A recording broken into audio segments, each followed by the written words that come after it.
নমস্কার, আপনাদের সকলকে আরও একটা নতুন ভিডিওতে স্বাগত জানাই।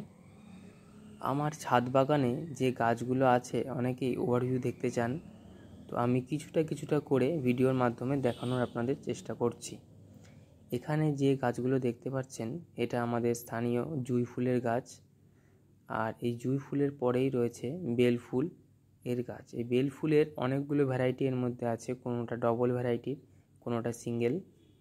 এই গাছগুলোর উপরে যে কালো কালো রং দেখতে পাচ্ছেন, অনেকটা মনে হচ্ছে যেন গাছের ওপর ধুলো পড়ে আছে।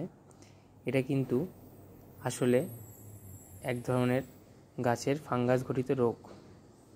আমি এরপরে কীটনাশক স্প্রে করব এবং ফাঙ্গিসাইডও করে আপনাদের দেখাবো। এই পাশের দিকে এবার চলে আসি। এখানে রয়েছে সব জবা গাছ। এখানে অনেকগুলো ভ্যারাইটির জবা গাছ আপনারা দেখতে পাবেন। বিভিন্ন ভ্যারাইটির জবা গাছের মধ্যে দেখুন অলরেডি একটা গাছে কিন্তু ফুল ফুটে রয়েছে। এটাকে বেগুনি রঙের জবা বলা হয়ে থাকে। এটা অনেকটা থোকায় আকৃতি হয়ে থাকে। এখানে আমার মোটামুটি 20টা মতো জবা গাছের ভ্যারাইটি রয়েছে। একটা আকন্দ গাছও দেখতে পাচ্ছেন, এটা আমি রিসেন্ট কিছুদিন আগে লাগিয়েছি, এখন ভালোভাবে গ্রো হচ্ছে। এখানে আপনারা দেখতে পাবেন শিউলি ফুলের গাছ আর কামিনী ফুলের গাছ। কামিনী ফুল আমার এখানে মোটামুটি 3টে ভ্যারাইটির গাছ আছে।